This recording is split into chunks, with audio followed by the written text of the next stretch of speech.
오늘 우리에게 주신 하나님의 말씀 에베소서 3장 16절부터 21절까지 말씀입니다. 에베소서 3장 16절부터 21절까지의 말씀. 저와 함께 한 절씩 교독하시겠습니다. 그의 영광의 풍성함을 따라 그의 성령으로 말미암아 너희 속 사람을 능력으로 강건하게 하시오며 믿음으로 말미암아 그리스도께서 너희 마음에 계시게 하시옵고 너희가 사랑 가운데서 뿌리가 박히고 터가 굳어져서 능히 모든 성도와 함께 지식에 넘치는 그리스도의 사랑을 알고 그 너비와 길이와 높이와 깊이가 어떠함을 깨달아 하나님의 모든 충만하신 것으로 너희에게 충만하게 하시기를 구하노라. 우리 가운데서 역사하시는 능력대로 우리가 구하거나 생각하는 모든 것에 더 넘치도록 능히 하실 이에게 교회 안에서와 그리스도 예수 안에서 영광이 대대로 영원 무궁하기를 원하노라. 아멘. 충만함을 받으라라는 제목으로 하나님의 말씀 선포하겠습니다. 다니엘 기도의 이제 마지막 날 화요일 밤에는 이제 간증자들이 나와서 간증하는 시간이 있습니다. 그 간증자들 가운데 한 인천에서 개척교회 목회를 하시는 분이 짧은 간증을 하셨습니다.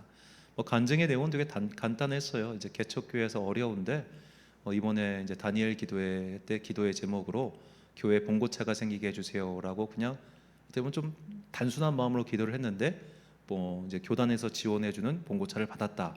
그 정도 내용이었습니다.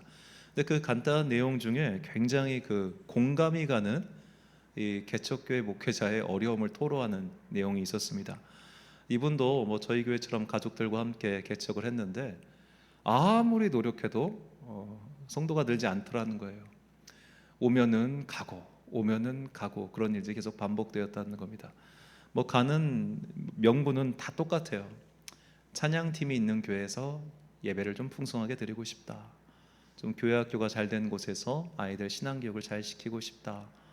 그런저런 이제 명분을 드리고 가지만 결국에는 좀 규모 있는 교회 가면은 아무래도 많은 것들이 갖춰져 있으니까 그런 거 가고 싶다고 가는데 그걸 어떻게 말리겠습니까?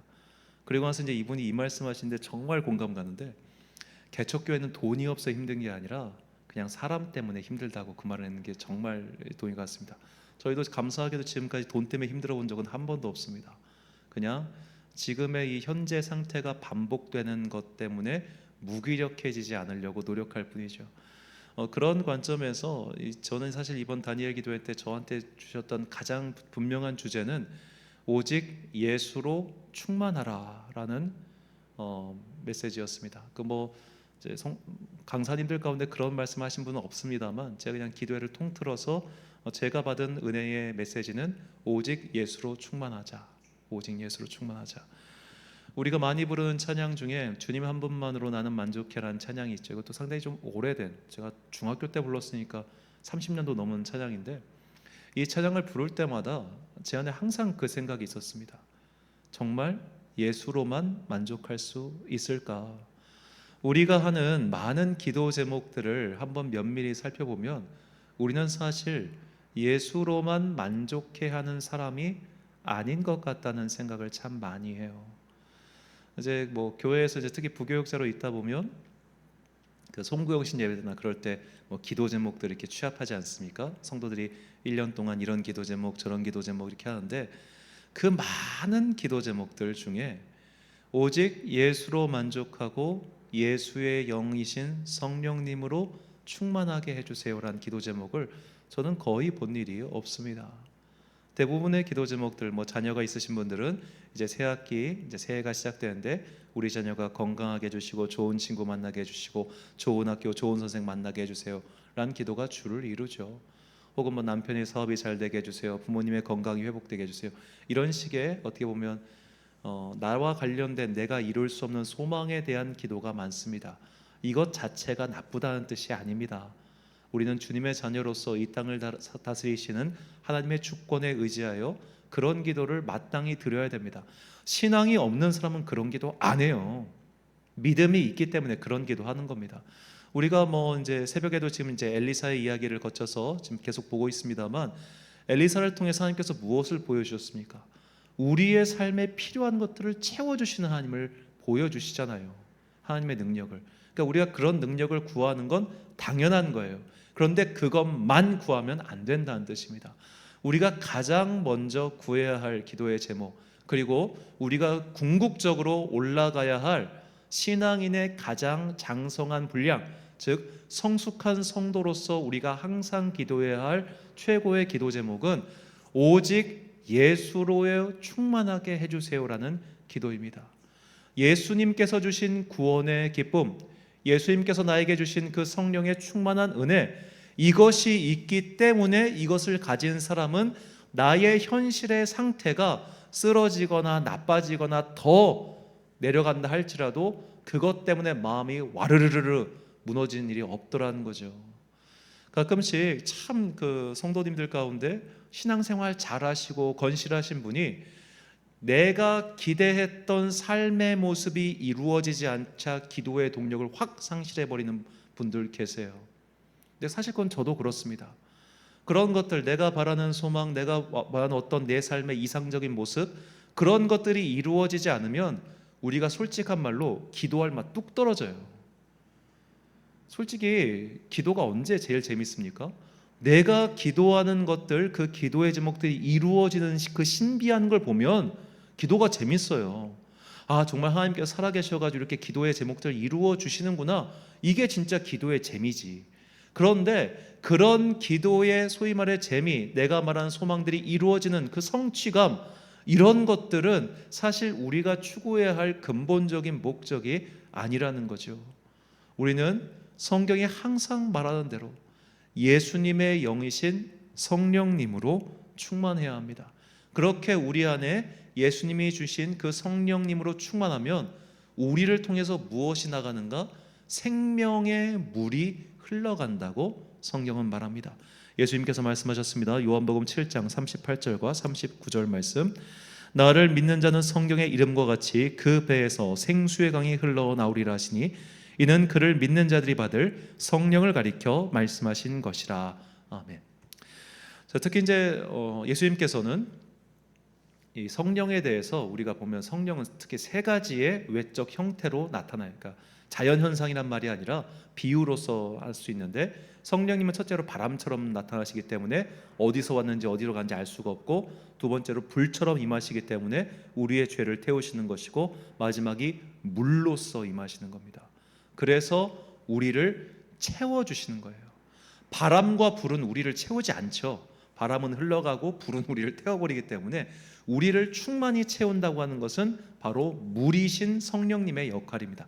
성령님의 물의 역할.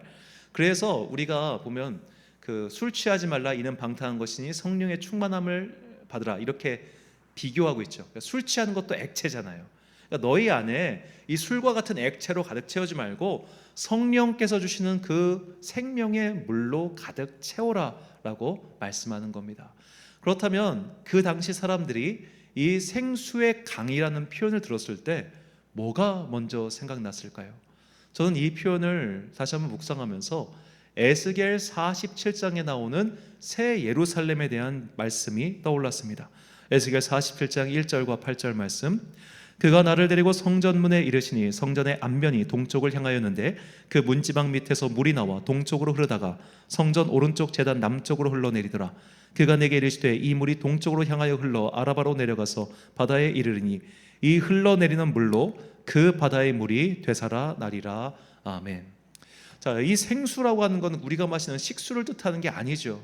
이처럼 죽어있는 바다, 죽어있는 세계, 죽어있는 피조물을 살릴 수 있는 영생의 힘이 있는 물, 그것이 내 안에 가득 차서 흘러 넘치게 되는 게 바로 충만입니다. 그러니까 충만은 어떤 컵에 물이 가득 차 있는 상태, 이것만 말하는 게 아니라 이것이 출렁출렁 넘쳐가는 거예요. 그래서 헬라어로 충만하다라고 번역하는 플레로우의 뜻은 이렇게 꽉 차 있다는 뜻도 있지만 이루다, 이루어지다라는 뜻도 있는 겁니다. 흘러 넘치는 거죠. 흘러 넘치는 것, 이것이 충만의 의미입니다. 그렇다면 우리가 예수의 영이신 성령으로 충만해지면 우리를 통해서 이렇게 생수의 강이 꿀렁꿀렁 넘쳐가지고 주변의 사람들을 성령의 열매로 감화시키는 예수의 사람이 되는 것이죠. 우리가 그래서 이 성령 충만, 다시 말해 예수 충만은 우리의 삶에서 항상 바라봐야 할 궁극적인 목표라는 겁니다. 그래서 항상 우리가 이 성령 충만, 예수 충만을 위해서 기도해야 되고 또 그것을 바라야 되는 거예요. 그렇다면 우리를 이렇게 충만하게 만드는 것은 나의 의지와 노력이나 계획으로 가능한 것일까요? 그렇지 않습니다. 성경은 충만한 주체, 우리의 영적 충전소가 누구인지를 분명히 설명합니다. 본문 18절과 19절 말씀, 너희 모든 성도와 함께 지식에 넘치는 그리스도의 사랑을 알고 그 너비와 길이와 높이와 깊이가 어떠함을 깨달아 하나님의 모든 충만하신 것으로 너희에게 충만하게 하시기를 구하노라. 아멘. 자, 이 본문의 여기 19절에서 중요한 말씀이 깨달아와 충만하게 하시기를 구하노라. 이 깨달음과 충만, 이 두 단어입니다. 이제 개역 개정은 조금 번역이 아쉬운데 세번역 성경이 더 번역이 좋아요. 예수의 사랑을 깨달아 성령의 하나님의 충만하심으로 충만하게 하시기를 원하노라. 그러니까 그리스도의 사랑을 깨달아야 돼요. 여기서 깨닫는다고 하는 것은 굉장히 지적인 노력을 뜻합니다. 지적인 노력. 너희가 지적인 노력, 그러니까 알기 위해서 노력하는 거예요. 그리스도의 사랑이 무엇인지 알기에 노력하는 것. 이런 노력의 과정을 통해서 우리가 깨닫게 된다는 겁니다. 그런데 알기만 하고 깨닫는 건 좀 다르잖아요. 안다는 건 나의 노력의 행위지만 깨달음은 순식간에 임한 어떤 선권과 같은 번뜩임 아닙니까? 이런 번뜩임을 주시는 분이 하나님이에요. 그렇기 때문에 내가 어떤 그리스도의 사랑을 깨닫는다는 것은 바꿔 말하면 내가 그리스도의 사랑을 받을 자격이 없는 죄인이라는 진리를 깨닫는 거예요. 내가 죄인이었구나. 내가 이렇게 살면은 안 되는 존재였구나. 그런데 내가 주님의 뜻을 거스르며 이렇게 살아왔구나. 하나님, 나의 죄를 용서해 주세요. 그 전까지는 이것이 당연했어요. 그 전까지는 이것이 문제가 없었어요. 그러나 그리스도의 사랑을 깨닫고 나니까 이게 문제라는 걸 알게 된 거예요. 즉 과거의 나를 십자가에 못 박는 사건이 일어나는 겁니다. 이거는 내가 올라가 가지고 이제 나의 예체아를 죽여야지 꽝꽝꽝 하고 내가 박는 게 아니라, 예수님께서 스스로 십자가에 매달리셨습니까? 로마의 군사들이 끌어다가 박은 거 아니에요. 하나님께서, 그 성령님께서 우리의 옛자를 십자가에 못 박아 주시는 겁니다. 그래서 우리가 내 옛자가 부서지고 그 부서진 옛자에 우리의 영적 충전소, 우리의 영적인 근원이신 하나님께서 우리를 충만하게 채워주시는 거예요. 내 노력과 내 계획으로 가능한 것이 아니라 하나님께서 처음부터 끝까지 이루어지는 은혜의 과정이 바로 이 성령 충만이라는 겁니다. 그래서 우리가 이 충만함에 이르기 위해서, 그렇다고 모든 걸 다 하나님께 맡겨놓고 하나님 충만하게 해주세요, 충만하게 하면은 충만해집니까? 우리가 하나님의 은혜를 수신하기 위해서, 수신이라는 표현을 쓸게요. 비유하자면 이런 거예요. 우리는 다 망가진 라디오예요. 사실은 망가진 라디오, 다 안테나가 고장나 있어요. 그래서 하나님의 은혜의 주파수를 수신을 못해.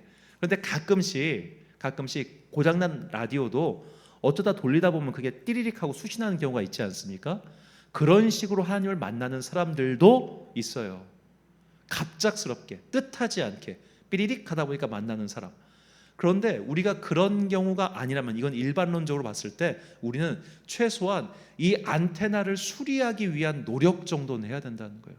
그 노력에 대해서 사도 바울은 우리에게 이렇게 말합니다. 에베소서 4장 13절 말씀, 우리가 다 하나님의 아들을 믿는 것과 아는 일에 하나가 되어 온전한 사람을 이루어 그리스도의 장성한 분량이 충만한 데까지 이르리니. 자, 믿는 것과 아는 일이라고 합니다. 믿음은 하나님의 선물입니다. 안다는 것은 우리의 노력입니다. 하나님의 선물을 받았으면 우리도 응당 그거에 대한 노력이 필요해요. 그 노력이 바로 예수 그리스도를 알기 위한 우리의 간절한 외침입니다. 물론 예수님을 알기 위해서 우리는 당연히 성경 말씀을 읽어야 됩니다. 이것이 1차 자료죠.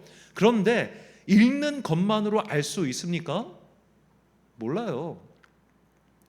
제가 최근에 이제 유튜브 그 짤방으로 티처스라고 하는 채널 A에서 하는 예능을 좀 보고 있는데, 이 예능은 이제 좀 성적을 오르기 원하는 애들이, 정말 많은 애들이 지원을 했대요. 그래서 그 중에 애들 좀 뽑아가지고 어떤 친구는 수학, 어떤 친구는 영어, 수학, 영어 두 개만 하는데 이 두 개를 이제 대한민국에서 가장 유명한 선생님 두 명이 애들을 집중적으로 막 이렇게 교육하는 과정입니다.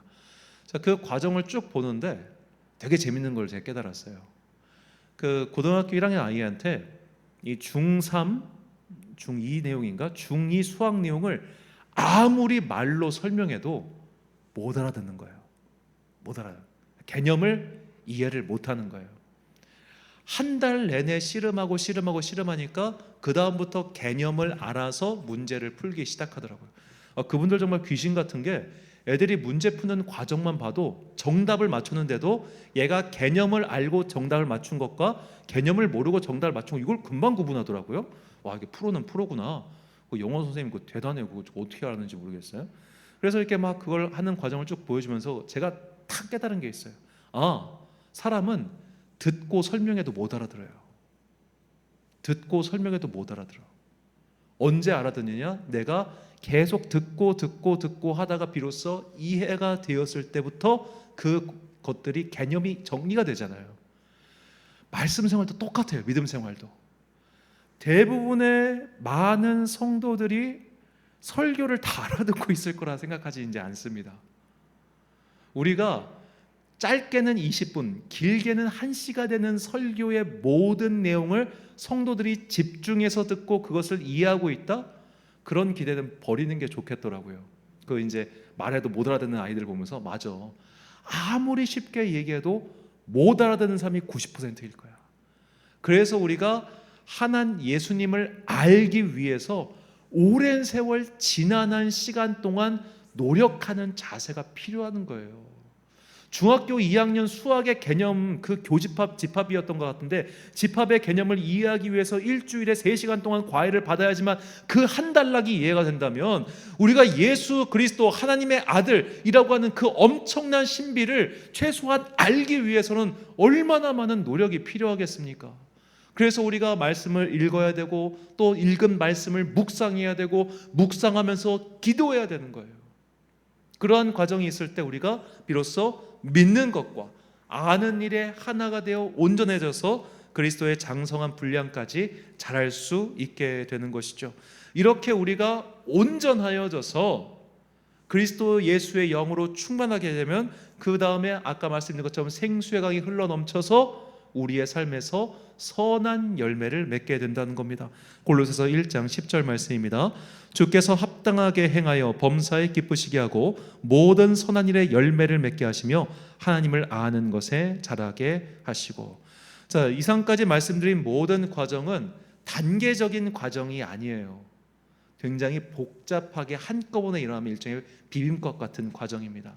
어떤 사람은 삶의 열매, 믿음의 열매를 조금씩 맺다가 이 믿음의 열매로 말미암아 그리스도의 예수를 아는 일에 더욱더 충만해지는 사람도 있습니다. 반면에 또 어떤 사람은 먼저 그리스도 예수를 아는 일에 집중하다가 이 알미 흘러 넘쳐서 삶으로 바뀌는 과정도 있어요. 이거는 사람마다 조금씩 달라요. 그들의 기질과 사람마다 조금씩 다릅니다. 아는 것이 먼저인 사람이 있고 행하는 것이 먼저인 사람이 있어요. 근데 중요한 것은 이 두 가지가 다 함께 가야 돼요. 나는 행하는 사람인데 몰라. 나는 아는 사람이지만 행하지 않아. 이 두 가지는 모두 믿는 것과 아는 일에 온전함을 이루지 못하기 때문에 사실 건강한 신앙생활이라고 할 수 없습니다. 아주 단순하게 말씀드리자면 매일매일 기도하고 또 매일매일 봉사하고 또 매일매일 주님의 말씀을 읽고 읽고 공부하고 이 세 가지가 제각각 놀아버리면 우리 이상한 사람 된다는 거예요. 경건훈련이라고 하는 것은, 믿음의 생활이라고 하는 것은 이 모든 게 다 한때 어우러져 돌아가는 겁니다.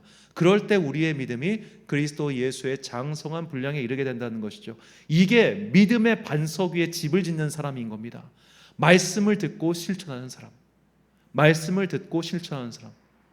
아이들이 왜 선생님이 그렇게 말을 하는 걸 듣고 왜 실천 못합니까? 깨달음이 오지 않으니까. 문제의식이 없으니까.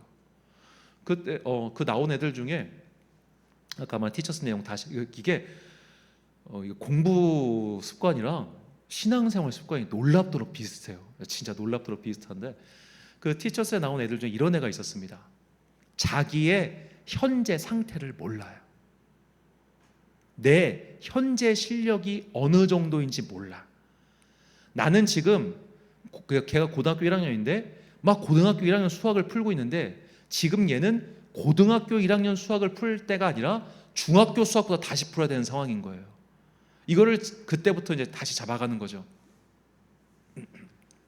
그래서 걔네들 보면서 되게 참 힘들겠다 싶었던 게 지금 수업 시간 얘는 열심히 듣고 있어요. 앉아서 열심히 듣고 있는데 걔는 하나도 내용을 모르는 거예요. 왜? 중학교 수학을 안 끝내놨으니까. 중학교 수학을 제대로 해놓지 못하고 고등학교 때 앉아서 수업을 듣고 있는 걔는 얼마나 괴로울까. 그러니까 열심히 무진장 열심히 하는데 아무 성과가 없는 거지. 신앙생활도 똑같아요. 신앙생활도 똑같아.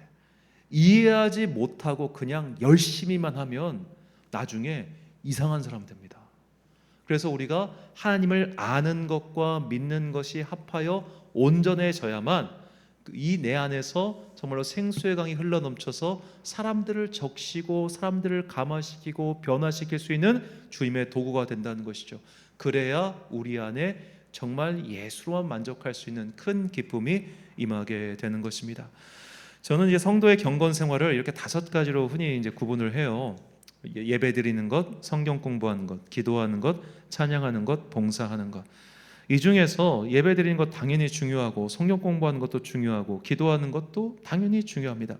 그런데 이 3가지 예배, 성경 공부, 기도에는 아주 중요한 특징이 있습니다. 이것만 하면 사람이 교만해져요. 신앙의 연수가, 예배 드린다는 결국 신앙의 연수를 뜻하겠죠.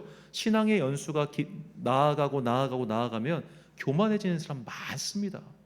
마찬가지로 성경을 많이 공부하면 공부할수록 교만해지는 사람은 더 많습니다. 우습게도 기도도 그렇습니다. 기도를 많이 하고 특별히 기도를 통해서 영적인 능력을 얻은 사람들, 영적인 능력을 나타내는 사람들은 진짜 교만합니다. 이런 교만의 함정이 이 3가지에 있어요. 그래서 우리에게 필요한 게 찬양입니다.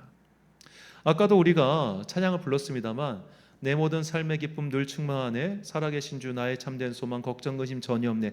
이 찬양을 부를 때 정말 걱정과 근심을 안고 이 자리에 참여한 사람이 있다면 그게 입에서 떨어지겠습니까? 난 아니던데, 난 분명히 예수를 믿는데도 여전히 삶에 걱정과 근심이 가득하던데, 이런 갈등이 생길 거 아니에요. 그런 갈등에도 불구하고 따라 부르는 거예요. 아까 처음에 말씀드렸던 주님 한 분만으로 나는 만족해. 저는 이 찬양 부를 때마다 그 의문이 생겨요. 내가 정말 만족한가? 아닌데? 그럼에도 불구하고 그 찬양 따라 부르는 거예요. 왜? 그럼으로써 내가 하나님의 뜻에 순종하는 걸 배워가는 겁니다. 저는 어렸을 적에 손 들고 찬양하는 거 정말 싫어했습니다. 손 아파서, 꼭 벌서는 같아서 싫어했어요. 근데 전도사 시절에 앞에 찬양인도 하신 선생님이 우리 손 들고 찬양해요 그러는데 내가 안 들 수 없잖아. 그래가지고 들었어요. 그때 제가 정말 신기한 체험을 했던 게 하나님께서 내 손을 잡아주시는 체험을 했어요. 이래서 손 들고 찬양하라는 거구나. 그때 깨달았습니다. 그 다음부터는 아파도 손 들고 기도하고 찬양을 하는데, 자, 우리가 순종하면 체험할 수 있어요. 순종하면 경험할 수 있어요.